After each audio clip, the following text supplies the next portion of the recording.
सामने फिर से एक बार उपस्थित हूँ अपने सामाजिक विज्ञान के अंतर्गत आने वाले भूगोल विषय के दूसरे अध्याय जिसका नाम है भारत का भौतिक स्वरूप पार्ट 2 के साथ। बच्चों, इसके पहले अपने इस अध्याय के फर्स्ट पार्ट में मैंने बताया था कि हमारा जो भारत देश है वो विविधताओं से भरा हुआ विभिन्न आकृतियों वाला देश है। विभिन्न आकृतियों वाला कहने का अर्थ है कि यहाँ पर अनेक प्रकार की अष्टाकृतियां पाई जाती हैं, जैसे पर्वत, पठार, मैदान, मरुस्थलीय भाग, तटीय मैदान, द्वीप समूह पाए जाते हैं। इसके बारे में हम लोगों ने पढ़ा था। साथ ही हमने पढ़ा था कि भारत का निर्माण विभिन्न भूगर्भिक कालों के दौरान हुआ है। मैंने उसमें बताया था कि आज जहाँ हमारा भारत है, प्राचीन काल में वो यहाँ पर नहीं था, बल्कि गोंडवाना लैंड का हिस्सा था, जो कि पृथ्वी के आंतरिक हलचलों के कारण, शहरों के मूवमेंट के कारण टूटकर उत्तर पूर्व दिशा की ओर प्रवाहित हुआ और यूरोपियन भाग से जाकर के टकराया और इस प्रकार हिमालय और बाकी भागों का निर्माण हुआ। साथ ही हमने जाना था कि भारत के निर्माण और उसके स्वरूप के सुधार में अपक्षय, अपर्दन और निक्षेपण की क्रियाएं बहुत ही सक्रिय भूमिका निभाई है। इसका बेस्ट एग्जाम्पल हमारा अरावली पर्वत है, जो कि प्रायद्वीपीय पठार में स्थित है। ये पठार कभी बलित पर्वत हुआ करता था, लेकिन इन अपर्दन, अपक्षय और निक्षेपण की क्रियाओं द्वारा आज उसका स्वरूप पहाड़ के जैसा ना होकर के बिल्कुल समतल, उसका ऊपरी भाग बिल्कुल समतल हो गया है और पठार के रूप में तब्दील हो गया है। हमने बताया था ये। साथ ही हमने ये भी जाना था कि भारत के विभिन्न भू आकृतिक जो विभाग है वो कितने हैं। तो बच्चों, उसमें हमने जाना था कि हमारे भारत के जो भू आकृतिक विभाग हैं वो 6 भागों में बटे हुए हैं। 6 भागों में पहला हमने पढ़ा था हिमालय पर्वत श्रृंखला, जिसके अंतर्गत हमने 4 समानांतर श्रेणियों को शामिल किया था, जिसमें ट्रांस हिमालय, जो कि यूरोपियन प्लेट का हिस्सा था, वो अभी भारत में है तो उसको भी इंक्लूड किए थे हम लोग, ट्रांस हिमालय। दूसरा महान हिमालय, जो कि मुख्य हिमालय का मेन पार्ट है। उसके बाद मध्य हिमालय और फिर लास्ट और नवीनतम श्रेणी, हिमालय की श्रेणी जिसका नाम शिवालिक श्रेणी है, उसके बारे में हमने जाना था। साथ ही हमने हिमालय का क्षेत्रीय विभाजन भी किया था।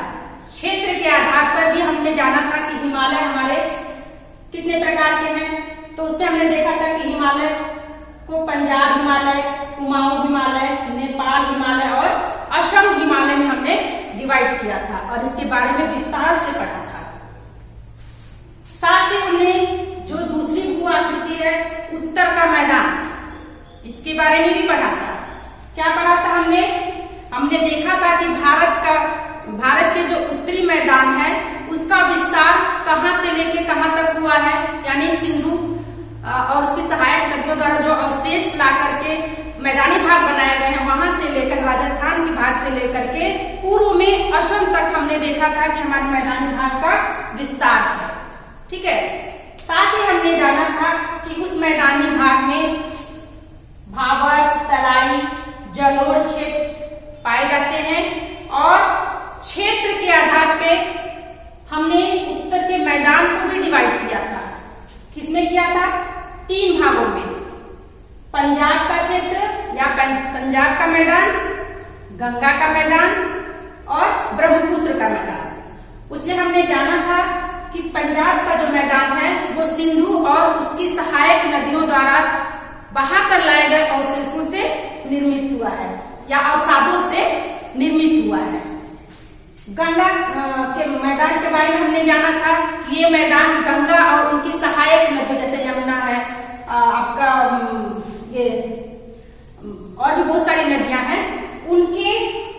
द्वारा लाए गए अवसादों से निर्मित हुआ है। साथ ही तीसरा हमने ब्रह्मपुत्र क्षेत्र में जाना था कि ब्रह्मपुत्र नदी द्वारा जो अवशेष बहा कर लाया जाता है और जो उसकी सहायक नदियां हैं वो भी उसमें इंक्लूड होकर के असम क्षेत्र का निर्माण किया। ठीक है, अब हम भारत के भू आकृतिक विभाग के तीसरे चरण की तरफ बढ़ेंगे जिसका नाम है प्रायद्वीपीय पठार। बच्चों, सबसे पहले आप जानिए कि प्रायद्वीपीय पठार कहते किसको हैं। प्रायद्वीपीय भाग क्या होता है? तो ऐसा स्थलखंड, ऐसा बड़ा स्थलखंड जो तीन तरफ से समुद्र के जल से घिरा हो, जैसे हमारा भारत है तो ये प्रायद्वीपीय भाग कहलाता है। हमारा ये प्रायद्वीपीय पठार का भाग कहलाता है क्योंकि ये तीन तरफ से जल से घिरा हुआ है। देखिए, इसके पूर्व में बंगाल की खाड़ी है, इधर दक्षिण में हिंद महासागर है, पश्चिम में अरब सागर है, अर्थात ये तीन तरफ से जल से घिरा हुआ है, इसलिए हम इसको प्रायद्वीपीय पठार का नाम दे रहे हैं। ठीक है, अब हम इस प्रायद्वीपीय पठार की कुछ विशेषताओं के बारे में जान लेते हैं। हमारा जो प्रायद्वीपीय पठार है ये मेज की आकृति वाला क्षेत्र है। मेज की आकृति कहने का अर्थ है कि ये पर्वत पे जैसे इसके नुकीली नुकीली चोटियां नहीं है, बल्कि इसका जो ऊपरी पटल है ये बिल्कुल स्मूथ है, मेज की आकृति वाला है, यानी चपटा है। साथ ही ये त्रिभुजाकार भूभाग है। आप देख सकते हैं कि मैंने यहाँ मैप बनाया हुआ है कि ये त्रिभुज के आकार का हमारा प्रायद्वीपीय पठार है, जो कि गोंडवाना लैंड का हिस्सा है। हमने अपने फर्स्ट पार्ट में मैंने बताया कि भारत जो है वो गोंडवाना लैंड का हिस्सा है, जो कि कालांतर में टूट करके उससे प्रवाहित होते होते यूरोपियन प्लेट से जाकर के टकराया और फिर निर्माण हुआ। हमारा ये प्रायद्वीपीय भाग है ये बहुत ही स्थिर भाग है। स्थिर भाग कहने का मतलब कि इसका जितना निर्माण होना था हो चुका है। अब इसके अंदर प्लेटों के अंदर मूवमेंट नहीं है, इसी कारण ये क्षेत्र बहुत ही शांत है, इसमें भूकंप नहीं आते हैं। हाँ, कुछ अपवाद है, अपवाद तो हर जगह होते हैं, लेकिन ये क्षेत्र बिल्कुल ही स्थिर है मुकाबले हिमालय क्षेत्र के या हिमालय श्रृंखला के, क्योंकि हिमालय का निर्माण अभी भी हो रहा है। ऐसा माना जा रहा है कि ये प्लेट अभी भी उत्तर की तरफ खिसक रही है, जिसके चलते हिमालय का निर्माण अभी भी हो रहा है। इसका प्रमाण भी मिला है कि हम हिमालय की सर्वोच्च ऊंचाई 8,848 मीटर बोलते हैं, लेकिन सैटेलाइट द्वारा इसकी ऊंचाई 8,850 मीटर मापी गई है। इसका मतलब है कि हिमालय का निर्माण अभी भी हो रहा है, इसी कारण हिमालयी क्षेत्र में बहुत ज्यादा भूकंप आते हैं। ठीक है, अगली विशेषता क्या है? पश्चिम में इस प्रायद्वीपीय पठार के पश्चिम में अरावली पर्वत श्रेणी है। ये भाग अरावली पर्वत श्रेणी है, जो कि गुजरात से शुरू होकर के हमारे दिल्ली तक है। इसका विस्तार एक तरह से कहें तो दक्षिण से लेकर के उत्तर की तरफ है। इसके प्रायद्वीपीय पठार के पूर्वी सिरे पर राजमहल की पहाड़ियां हैं। ये पूर्वी सिरा है, यहाँ राजमहल की पहाड़ियां हैं, जो कि छोटा नागपुर का पूर्वी छोर है। हमारा यहाँ छोटा नागपुर है, इसका पूर्वी छोर जो है उसको हम राजमहल की पहाड़ियों के नाम से जानते हैं। यानी हमारे प्रायद्वीपीय भारत का विस्तार करें तो पश्चिम में अरावली पर्वत से लेकर, पूर्व में राजमहल की पहाड़ियों से लेकर दक्षिण में कन्याकुमारी तक फैला हुआ है। ठीक है, एक और पठार यहाँ मेघालय के पास हम देखते हैं, शिलोंग का पठार, वो भी इसी पठार का हिस्सा है। देखिए, भारत का प्रायद्वीपीय भाग का मूल चित्र ये है। यहाँ मैंने बनाया हुआ है। ये शिलांग का जो पठार है, बोला जाता है कि ये छोटा नागपुर के पठार का ही हिस्सा है, लेकिन पहले इस तरह से था, लेकिन बाद में इसका बीच का भाग अवतलित हो गया। अवतलित कहने का अर्थ है कि बीच का भाग नीचे धंस गया, जिसके कारण यहाँ पर एक गैप बन गया, जिस गैप को हम राजमहल गारो गैप के नाम से या मालदा गैप के नाम से जानते हैं। ठीक है, अब चूंकि ये जो गैप बना तो वो गंगा के प्रवाहित क्षेत्र और ब्रह्मपुत्र नदी के प्रवाहित क्षेत्र के अंतर्गत आता था, इसलिए गंगा और ब्रह्मपुत्र की सहायक नदियों ने अपने साथ लाए हुए अवसादों से इस गैप को भर दिया, और ये भरा हुआ गैप अभी बांग्लादेश में स्थित है। ठीक, अब हम इसकी नेक्स्ट विशेषता को देखते हैं।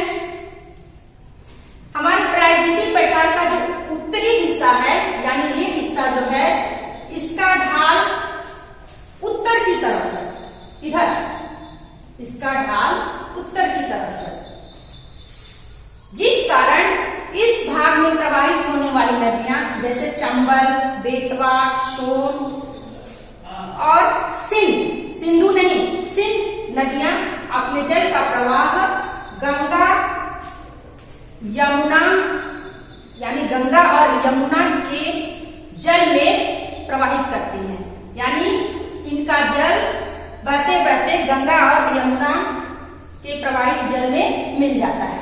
ठीक है, अब इसका प्रवाह ढाल उत्तर की तरफ हो गया और सतपुड़ा के दक्षिण का ढाल पूर्व की तरफ है। यहाँ सतपुड़ा की पहाड़ियां हैं, ये इसके बाद का जो दक्षिण का भाग है उसका ढाल पूर्व की तरफ है, यानी इधर, जिसके कारण बहुत सारी नदियां साथ साथ मुख्य कुछ नदियां जैसे महानदी, गोदावरी, कृष्णा, कावेरी, ये अपने जल को लास्ट में ले जाकर के समुद्र में यानी बंगाल की खाड़ी में पूर्व दिशा में मिला करती है। ठीक है, अब सतपुड़ा के उत्तर में नर्मदा एवं तापी का ढाल पश्चिम की तरफ है। अब सतपुड़ा के उत्तर में ये हमारा सतपुड़ा है और मध्य प्रदेश से निकली हुई ये हमारी नर्मदा और इसके इधर तापी नदी है। ये दोनों नदियां भ्रंश में बहती हुई, यानी भ्रंश घाटी, दबी हुई घाटियों में बहती हुई अपने जल को लास्ट में खंभात की खाड़ी यानी अरब सागर में जाकर के गिरा देते हैं। यानी मेरे कहने का अर्थ ये है कि इनका ये वाला भाग का ढाल इधर पश्चिम तरफ है। ठीक है, ये तो हो गई प्रायद्वीपीय पठार की विशेषता। अब आइए देखते हैं कि प्रायद्वीपीय पठार को हम कितने भागों में बांटते हैं। तो प्रायद्वीपीय पठार को हमने मुख्यतः दो भागों में बांटा है। पहला है मध्य उच्च भूमि और दूसरा है दक्कन का पठार। मध्य उच्च भूमि और दक्कन का पठार नर्मदा नदी के द्वारा विभाजित होता है, यानी इन दोनों भागों को नर्मदा नदी डिवाइड करती है। नर्मदा नदी इन दोनों भागों के बीच में है। तो आइए हम मध्य भूमि, मध्य उच्च भूमि और दक्कन के पठार के बारे में भी जान लेते हैं।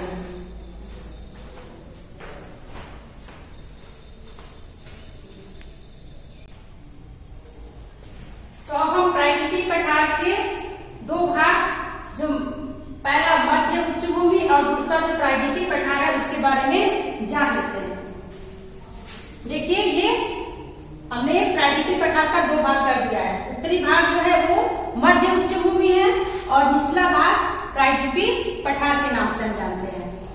तो आइए अब इसकी विशेषता को भी देख लेते हैं। ये जो मध्य उच्च भूमि का भाग है ये पश्चिम में चौड़ा है, आप देख भी पा रहे होंगे। ये भाग पश्चिम में चौड़ा है, जबकि पूर्व में सकरा है, यानी इसकी चौड़ाई पूर्व में कम हो गई है। पश्चिम में, इस मध्य उच्च भूमि के पश्चिम में अरावली पर्वत है, जिसका विस्तार गुजरात से लेकर दिल्ली तक है। दक्षिण में विंध्याचल पर्वत श्रृंखला है यहाँ, यानी एक तरह से कहिए तो मध्य उच्च भूमि के दक्षिण सीमा का निर्माण विंध्याचल श्रेणी करती है और विंध्याचल श्रेणी के दक्षिण में नर्मदा नदी है। जैसा कि मैंने पहले ही बताया कि मध्य उच्च भूमि और प्रायद्वीपीय पठार इस भाग को नर्मदा नदी ही अलग करती है, यानी एक तरह से वो बीच का भाग डिवाइड करती है। इस भाग में पाई जाने वाली प्रमुख नदियां चंबल, बेतवा और सोन है, जो कि अपना जल गंगा और यमुना के साथ मिला करके बंगाल की खाड़ी में गिराती है। और इसकी एक शाखा मैंने पहले ही बताया कि गारो खासी जयंती यानी शिलोंग का पठार भी है, जो कि राजमहल ट्रैक का ही या कहें छोटा नागपुर पठार का ही भाग है। ये तो हो गई मध्य उच्च भूमि। अब हम दक्कन के पठार को भी देख लेते हैं, यानी ये वाला भाग यहाँ मध्य उच्च भूमि है और इसके नीचे दक्कन का पठार। यह पठार एक त्रिभुजाकार विभाग है, जैसा कि आप फिगर में भी देख पा रहे होंगे चित्र में, एक त्रिभुजाकार त्रिभुज की आकार वाला समतल पठारी एरिया है, यानी वो इसका जो ऊपरी भाग है बहुत ऊंचा नहीं है। पूर्वी भाग पर पहाड़ियों की श्रृंखलाएं पाई जाती हैं। इसके पूर्वी भाग पर यहाँ कुछ पहाड़ियों की श्रृंखलाएं पाई जाती हैं। कौन कौन से वो पहाड़ हैं? महादेव, कैमूर और मैकाल। मैकाल लास्ट में जाकर यहाँ विंध्याचल श्रेणी है, यहाँ पर इसमें जाकर के मिल जाती है।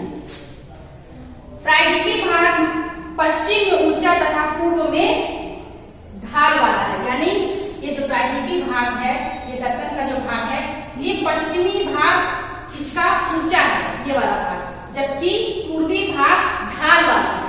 यही कारण है कि इस भाग में प्रवाहित होने वाली मैक्सिमम नदियां, सबकी बात मैं नहीं कर रही हूँ, कुछ अपवाद भी है, मैक्सिमम नदियां अपने जल को बंगाल की खाड़ी में गिराती है। ढाल होने के कारण उनका प्रवाह पूर्व की तरफ है। दक्षिण के पठार के पूर्वी एवं पश्चिमी सिरे पर क्रमशः पूर्वी घाट एवं पश्चिमी घाट है। देखिए ये पूर्वी सिरा है और ये पश्चिमी सिरा है। इस पूर्वी सिरा को सिराओं पर पूर्वी घाट स्थित है और पश्चिमी भाग पर पश्चिमी घाट स्थित है। पश्चिमी घाट की ऊंचाई 900 से 1600 मीटर है, यानी इस पश्चिमी घाट की ऊंचाई, यानी यहाँ पाई जाने वाली पर्वतों की जो ऊंचाई है, पहाड़ों की जो ऊंचाई है, वो 900 से 1600 मीटर है। पश्चिमी घाट को महाराष्ट्र में सह्याद्री के नाम से जानते हैं। ये हमारा महाराष्ट्र है। ये इस भाग में पश्चिमी घाट को सह्याद्री कहा जाता है, यानी लोकल लोग पश्चिमी घाट को पश्चिमी घाट का कहकर सह्याद्री कहते हैं। पश्चिमी घाट ऊंचा होने के कारण सिर्फ दर्रों द्वारा ही पार हुआ जा सकता है, यानी ये पश्चिमी घाट ऊंचा है, यहाँ 900 से लेकर 1600 मीटर तक की ऊंची ऊंची पहाड़ियां पाई जाती हैं, जिसके कारण इनको पार करना मुश्किल है। तो कैसे पार करेंगे? इनको प्राकृतिक दर्रों, यानी पहाड़ों के बीच में जो गैप होता है, जिसको हम आने जाने के लिए यूज करते हैं, उसको हम दर्रा कहते हैं, वो प्राकृतिक दर्रों के द्वारा ही पार हुआ जा सकता है। पश्चिमी घाट पश्चिमी तट की ऊंचाई उत्तर से दक्षिण की तरफ बढ़ती है, यानी जैसे हम उत्तर से दक्षिण की तरफ जाएंगे, यहाँ पर पाए जाने वाले जो पर्वत हैं, जो पर्वत शिखर हैं, वो ऊंचा होते जाते हैं, यानी इधर से इधर आने के क्रम में ऊंचा होते जाते हैं। तो पश्चिमी तट का जो सबसे ऊंची जो दो पहाड़ियां हैं, वो है अनाईमुडी, जो कि केरल में है, और दोदाबेट्टा, जो कि तमिलनाडु में है। ठीक है, ये तो हो गई पश्चिमी तट की बात या पश्चिमी घाट की बात। अब हम पूर्वी घाट का सबसे ऊंचा शिखर महेंद्रगिरी है, यानी ये भाग बहुत ही कटा फटा है और इस भाग में ज्यादा ऊंची पहाड़ियां नहीं पाई जाती हैं। नदियों ने अपने प्रवाह के चलते इस भाग को बहुत ज्यादा मात्रा में काट दिया है। फिर भी इसका सबसे ऊंचा शिखर उड़ीसा में महेंद्रगिरी, यानी यहाँ। इसकी प्रायद्वीपीय पठार की सबसे बड़ी विशेषता जो है वो है काली मिट्टी का पाया जाना। अब जैसा कि हम जानते हैं दक्कन के पठार का निर्माण ज्वालामुखी क्रिया के द्वारा लावा के जमने से हुआ है, तो कालांतर में ये घिस करके मिट्टी काली मिट्टी के रूप में तब्दील होती गई है। तो प्रायद्वीपीय पठार में मुख्यतः काली मिट्टी का क्षेत्र पाया जाता है, जिसको दक्कन ट्रैप के नाम से जाना जाता है। तो इस प्रकार हमने प्रायद्वीपीय पठार के भाग को जाना। अब इसके आगे हम तटीय मैदान के बारे में भी जान लेते हैं।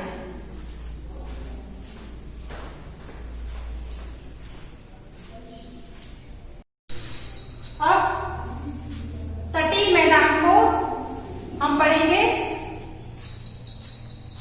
हमारा जो तटीय मैदान है वो आपको प्रायद्वीपीय पठार के दोनों किनारे पर मिलेगा।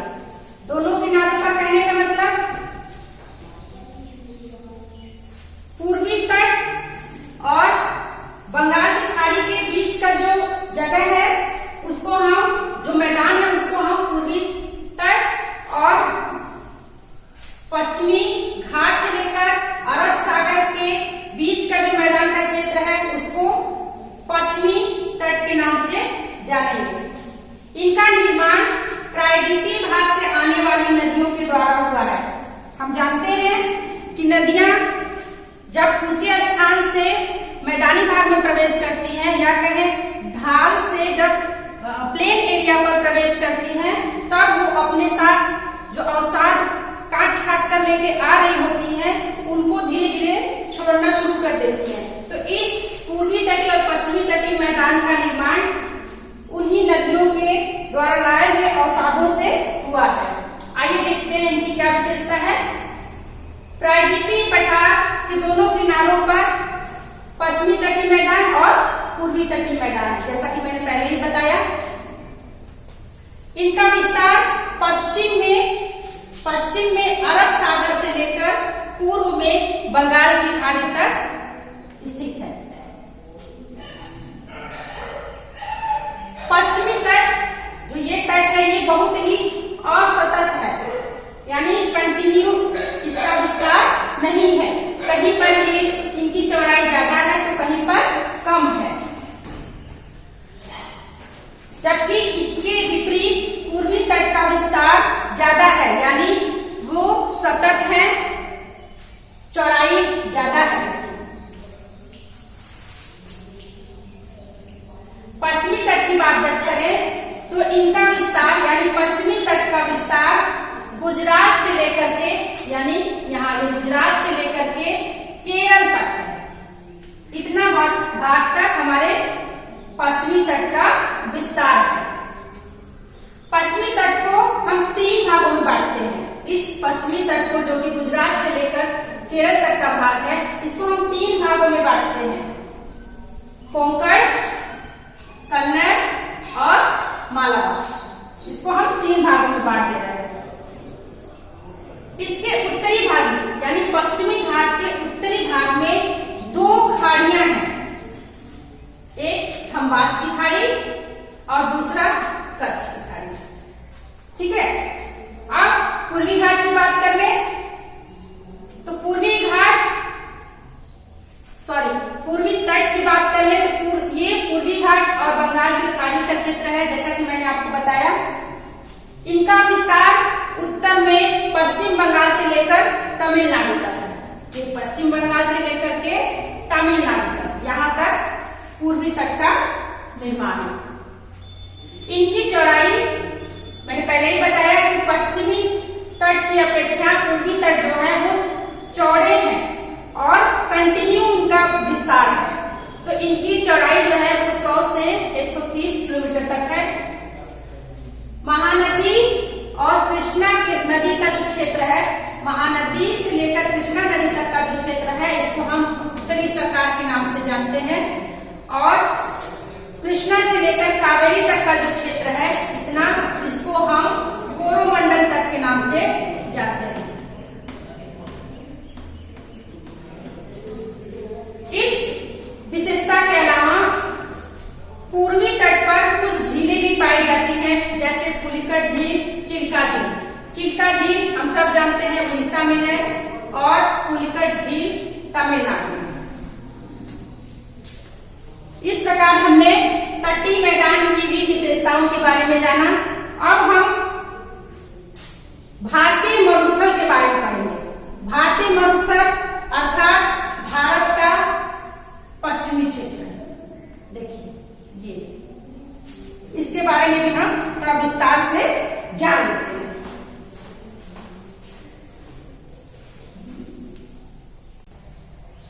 अब हम भारतीय भू आकृति की अगली विशेषता यानी अगले क्षेत्र की तरफ बढ़ते हैं और उसके बारे में जानकारी लेते हैं, जो है हमारा भारतीय मरुस्थल। जैसा कि मैंने पहले ही बताया कि हमारा भारत जो है वो भू आकृति के मामले में विविधताओं से भरा हुआ है। अगर यहाँ पर पहाड़ पाया जा रहा है तो पठार भी पाया जा रहा है, मैदानी एरिया है अगर, तो साथ में हमारे भारत में रेगिस्तान भी पाया जा रहा है। तो जो भारतीय रेगिस्तान का क्षेत्र है, जो भारतीय मरुस्थल है, उसे हम थार के नाम से जानते हैं, थार मरुस्थल। इस मरुस्थल का मुख्य क्षेत्र राजस्थान है, लेकिन राजस्थान के अलावा पंजाब और हरियाणा का भी कुछ क्षेत्र सम्मिलित है, साथ ही गुजरात का भी कुछ क्षेत्र सम्मिलित है। भारत में जो मरुस्थलीय क्षेत्र पाया जाता है उसका विस्तार पश्चिम में पाकिस्तान में भी है, लेकिन हम हिंदुस्तान के थार मरुस्थल के बारे में पढ़ रहे हैं। यह भाग जैसा कि नाम से ही पता चल रहा है रेगिस्तानी क्षेत्र है, यानी यहाँ पर जीवन जीना बहुत मुश्किल है, क्योंकि यहाँ पर बालू ही बालू पाया जाता है, यानी रेगिस्तान पाया जाता है। एक तो बालू की मात्रा बहुत ज्यादा है, रेगिस्तान ज्यादा है, दूसरा कर्क रेखा भी इस क्षेत्र से होकर के गुजर रही है,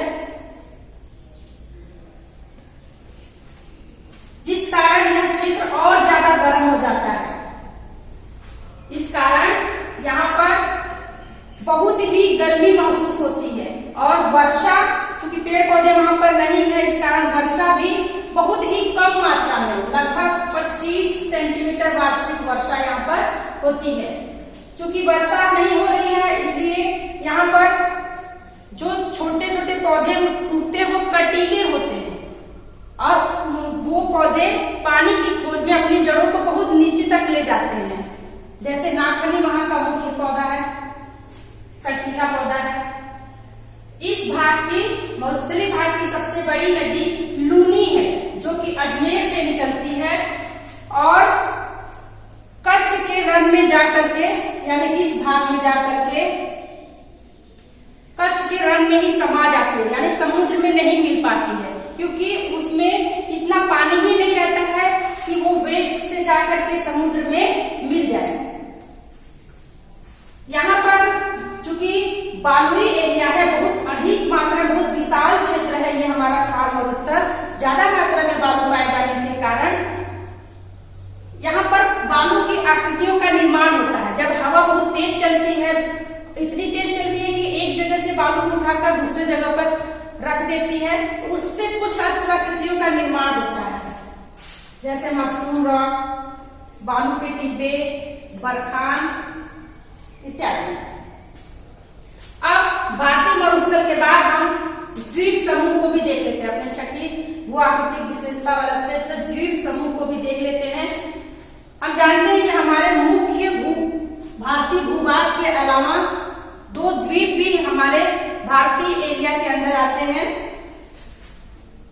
पहला है बंगाल की खाड़ी में अंडमान निकोबार द्वीप समूह और दूसरा है अरब सागर में लक्षद्वीप समूह। तो आइए इनके बारे में भी थोड़ा जान लेते हैं। अंडमान निकोबार द्वीप समूह। अंडमान निकोबार द्वीप समूह का विस्तार 6 डिग्री उत्तरी अक्षांश से लेकर के 14 डिग्री उत्तरी अक्षांश के बीच है, यानी ये भाग जो है वो विषुवत रेखा के काफी समीप है, इसलिए बहुत ही गर्म क्षेत्र वाला ये जगह है। द्वीप के बारे में, द्वीपों के बारे में जानकारी देने के पहले हम बता दें कि द्वीप कट्टे किससे हैं।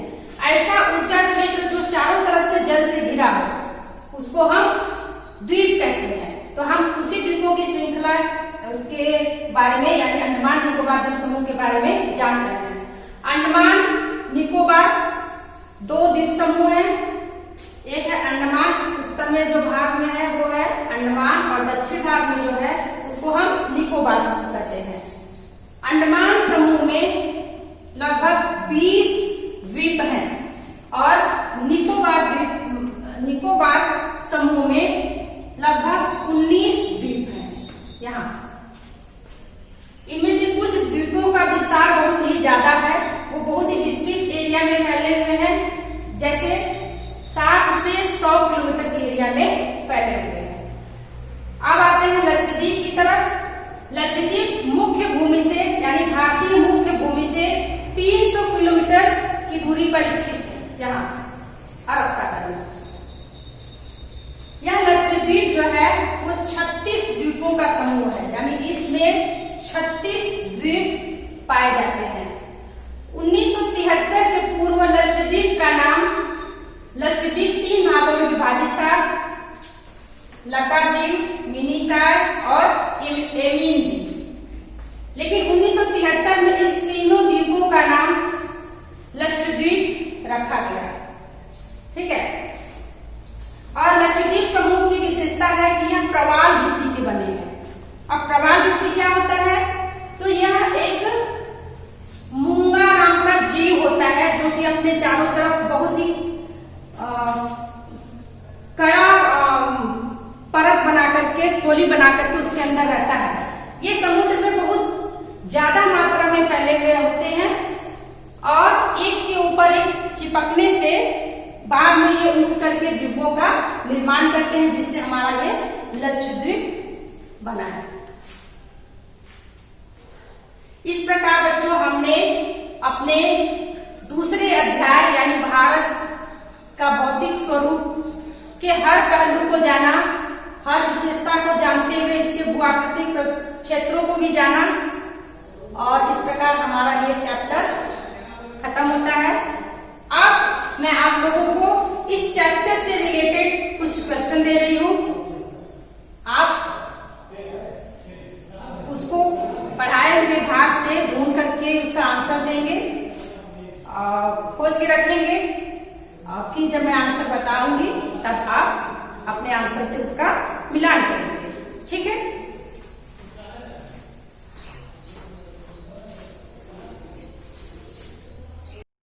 बच्चों आइए अब हम कुछ क्वेश्चन को देखते हैं। उसका क्लू मैं आपको साथ साथ देते चलूंगी कि क्या उसका आंसर होगा। आप अपने मन में सोच लीजिए, पढ़ाए हुआ भाग को याद कर लीजिए, फिर उसका आंसर दीजिएगा, फिर मैं उसका आंसर भी आपको बताऊंगी। इसका पहला क्वेश्चन मैंने दिया है, स्थलीय भाग जो 3 तरफ से जल से घिरा हो उसको क्या कहते हैं? इसका आंसर आपको प्रायद्वीपीय पठार पढ़ाते समय मैंने बताया था। अगर आपने सुना होगा अच्छे से तो आपको इसका आंसर एकदम आता होगा। दूसरा क्वेश्चन है, भूगर्भीय प्लेट क्या है? इस आंसर को जानने के लिए आपको वेगनर महोदय के थ्योरी को याद करना होगा, तब आपको इसका आंसर मिल जाएगा। ठीक है। तीसरा है, आज के कौन से प्राय महाद्वीप गोंडवाना लैंड के भाग थे? गोंडवाना लैंड के भाग थे। उसी वेगनर महोदय के सिद्धांत को पढ़ाते हुए मैंने बताया था कि कैसे और कौन कौन सा क्षेत्र, कौन कौन सा देश गोंडवाना लैंड के हिस्से में थे और कैसे वो कालांतर में मूव करते करते, गति करते करते कहां पहुंच गए। उसका आंसर आपको वही मिलेगा।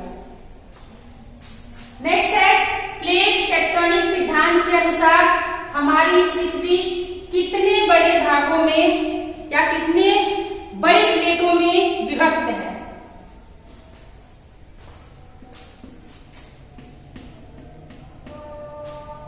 वेगनर महोदय के ही सिद्धांत में इसका भी आंसर छिपा हुआ है। और यहां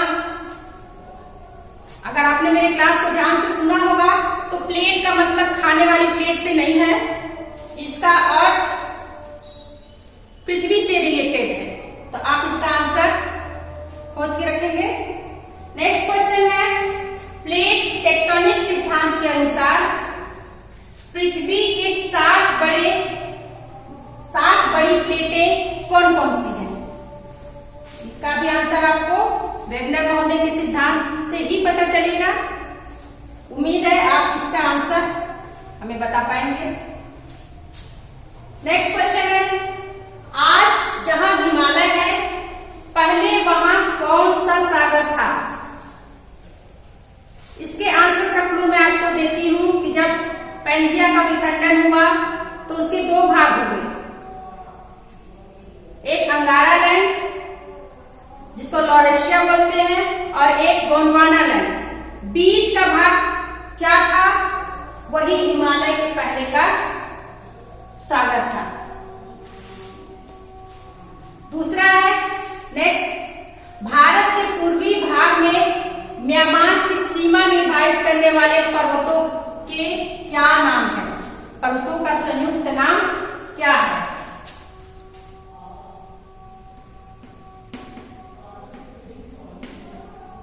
यानी म्यांमार के साइड के जो हिमालय के भाग हैं उसको हम संयुक्त रूप से क्या नाम देते हैं, कौन सी श्रेणी का नाम देते हैं। नेक्स्ट हमारा क्वेश्चन है, पूर्वी घाट का सर्वोच्च शिखर कौन सा है। ये अभी मैंने कुछ दिन पहले ही आपको बताया है। नेक्स्ट क्वेश्चन है, भाबर क्या है। इसको भी हमने, इस भाबर को मैदानी एरिया जब पढ़ा रहे थे, जब मैंने मैदानी एरिया उत्तर का मैदान के बारे में बताया था तब बताया था कि ये भाबर क्या है। नेक्स्ट क्वेश्चन है, अरावली और विंध्याचल की पहाड़ियों में कौन सा पठार है। इसको भी अगर आपने प्रायद्वीपीय पठार के उच्च भूमि वाले हिस्से को पढ़ा, सुना होगा अच्छे से, जिसका भी आंसर आपको पता होगा। तो चलिए इसके आंसर को जान लेते हैं। असली भाग जो 3 तरफ से जल से घिरा हो उसे हम प्रायद्वीप कहते हैं।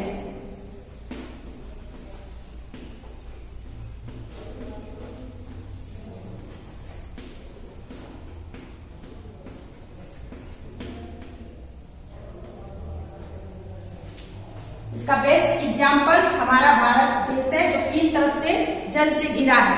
पूर्व में बंगाल की खाड़ी है, दक्षिण में हिंद महासागर है और पश्चिम में अरब सागर है। ठीक है। दूसरा है, भूगर्भीय प्लेट क्या है। भूगर्भीय प्लेटें क्या है।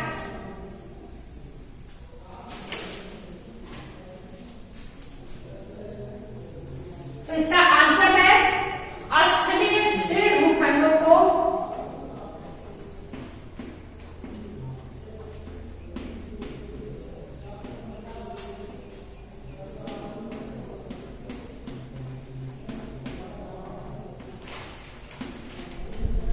प्लेट कहा जाता है।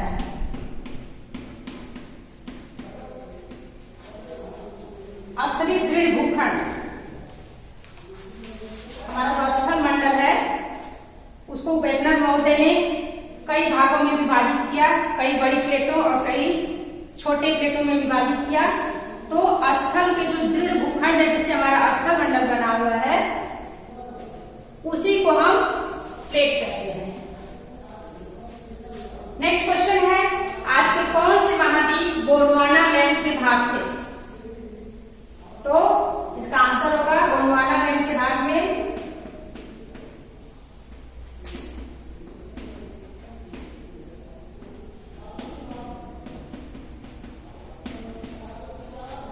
दक्षिण अमेरिका, अफ्रीका,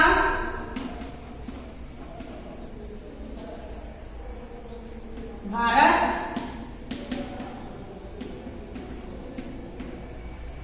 प्रायद्वीपीय भारत, ऑस्ट्रेलिया और अंटार्कटिका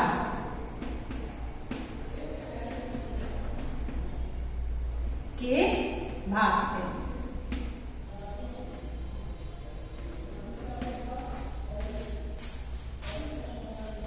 इन्हीं खंडों से अलग होकर के इंडो ऑस्ट्रेलियन प्लेट अफ्रीका से अलग हुई थी और बाद में फिर भारतीय प्लेट उत्तर पूर्व की दिशा में खिसकते हुए कहां जा मिली थी, कहां जाके टकराई थी? यूरोपियन प्लेट से टकराई थी। फलतः हमारे हिमालय का निर्माण हुआ था और साथ ही साथ उसके बेसिन में मैदानी भाग का निर्माण हुआ। प्लेट टेक्टोनिक सिद्धांत के अनुसार हमारी पृथ्वी कितने बड़े भागों में विभक्त है? तो वेगनर महोदय के प्लेट टेक्टोनिक सिद्धांत के अकॉर्डिंग हमारी जो बड़ी प्लेटें हैं वो 7 भागों में विभक्त है।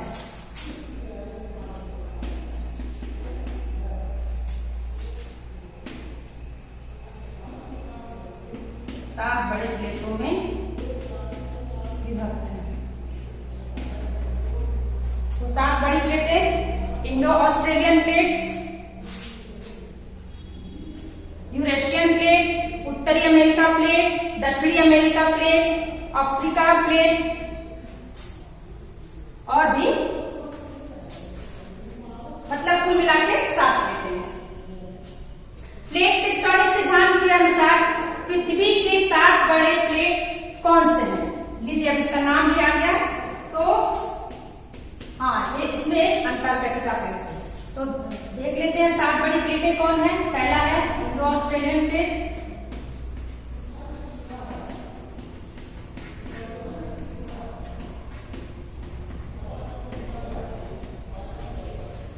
दूसरी है यूरेशियन प्लेट,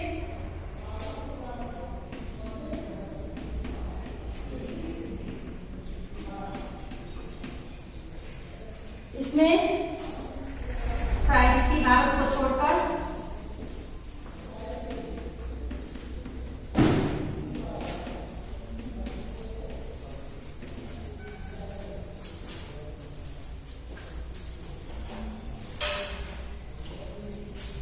उत्तरी अमेरिकी प्लेट,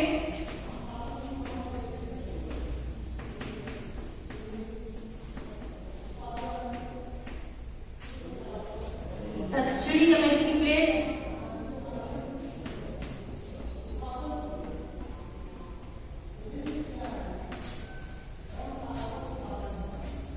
अफ्रीकन प्लेट,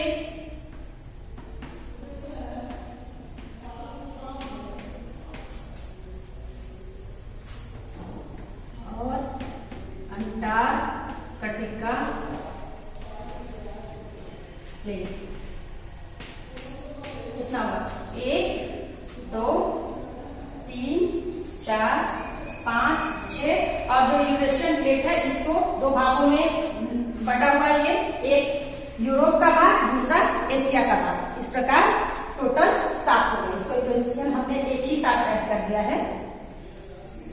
आप चाहे इसको अलग अलग कर सकते हैं, यूरोप और एशिया।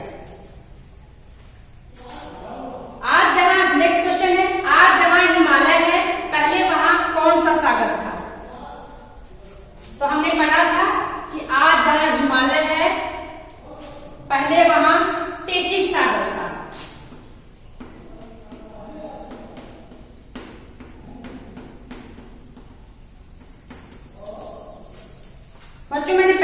बताया था कि जब कि शुरुआती दौर में एक ही महाद्वीप था जिसका नाम था पैंजिया और एक ही महासागर था जिसका नाम था पैंथालासा। जब प्लेटों के मूवमेंट के कारण पैंजिया में अलगाव हुआ, टूटना शुरू हुई, तब वो दो भागों में विभक्त हुई। एक भाग को, उत्तरी भाग को हम लोग बोलते हैं अंगारा लैंड या लॉरेशिया और दक्षिणी भाग को हम बोलते हैं गोंडवाना लैंड। तो अब जब ये दोनों अलग हुए तब इसके बीच का जो भाग था जिसमें पैंथालासा का पानी भर गया था, उसको विद्वानों ने टेथिस सागर नाम दिया था। तो वही टेथिस सागर का बाद में भारतीय प्लेट और यूरेशियन प्लेट के टकराव के कारण टेथिस सागर फिर हिमालय पर्वत में तब्दील हो गया। भारत के पूर्वी भाग में म्यांमार की सीमा निर्धारित करने वाले पर्वतों का संयुक्त नाम क्या है? तो मैंने बताया था कि म्यांमार की तरफ जो हिमालय की श्रृंखला जाती है, जो दक्षिणवर्ती मोड़ बनाती है अरुणाचल प्रदेश के पास में, और उसके साथ ही एक शाखा म्यांमार के पास भी चली जाती है। तो म्यांमार के साइड की जो हिमालय की जो श्रृंखला है उसको हम पूर्वांचल श्रेणी के नाम से जानते हैं।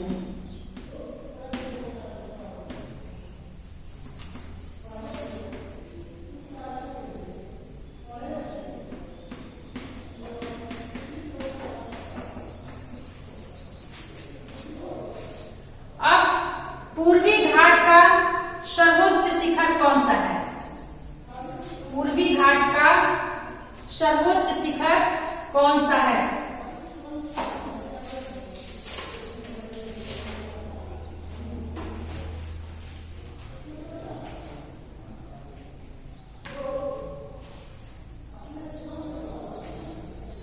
तो इसका आंसर है महेंद्रगिरी।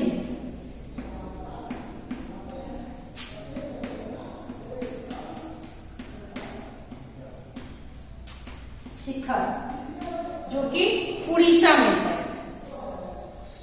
भाबर क्या है? नेक्स्ट क्वेश्चन, भाबर क्या है?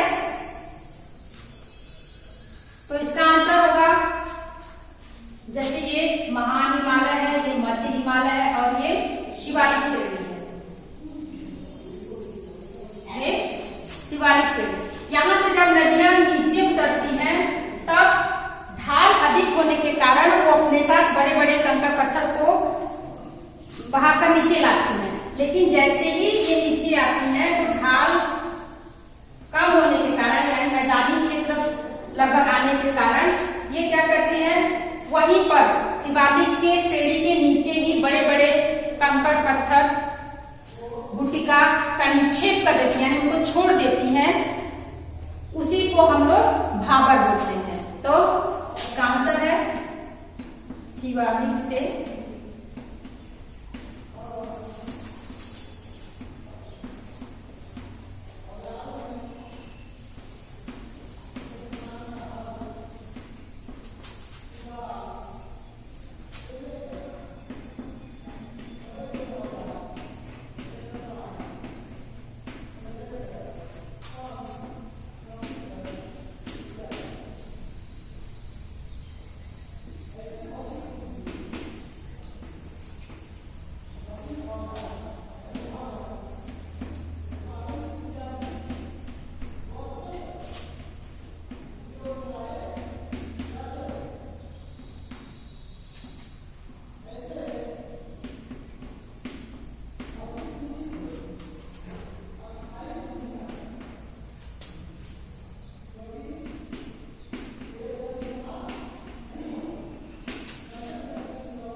शिवालिक से नीचे उतरते समय नदियां 8 से 16 किलोमीटर के क्षेत्र में भूटिका, कंकड़ पत्थर, बजरी, रेत इत्यादि का निक्षेप करती हैं।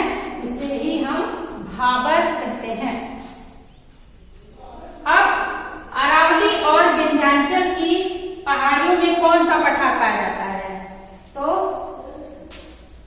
मध्य उच्च भूमि पढ़ाते वक्त मैंने बताया था कि अरावली जो पर्वत है वो पश्चिमी सीमा का निर्माण करता है और विंध्याचल जो है मध्य उच्च भूमि के दक्षिणी भाग का सीमा का निर्माण करता है। तो उसके बीच में जो पठार मिलता है उसे हम मालवा का पठार कहते हैं।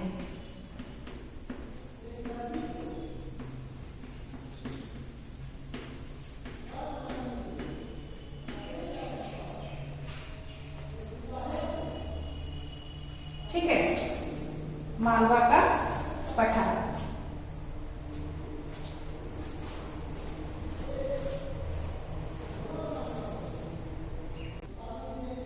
बच्चों, इस प्रकार हमने इस अपने दूसरे अध्याय जो भारत का भौतिक स्वरूप है इसके शुरू से लेकर लास्ट तक क्या क्या पढ़ा एक बार हम लोग रिवाइज कर लेते हैं।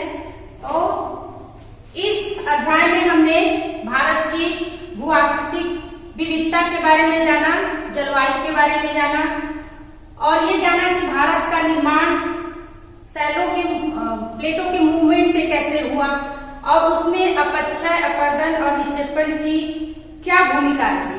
साथ ही हमने जाना कि हमारे भारतीय भूभाग में कितने प्रकार की भू आकृतियां पाई जाती हैं, जैसे कि हमारा पर्वतीय भाग है, मैदान है, पठार है, मरुस्थल है, तटीय भाग है, द्वीप समूह है। इन सब चीजों को हमने जाना और इनके साथ साथ हमने इस चैप्टर से रिलेटेड कुछ क्वेश्चन और आंसर को भी पढ़ लिया। अब आप इस चैप्टर को अच्छे से सुनिए और पढ़िए। उम्मीद है आप लोग इसको ध्यान से करेंगे।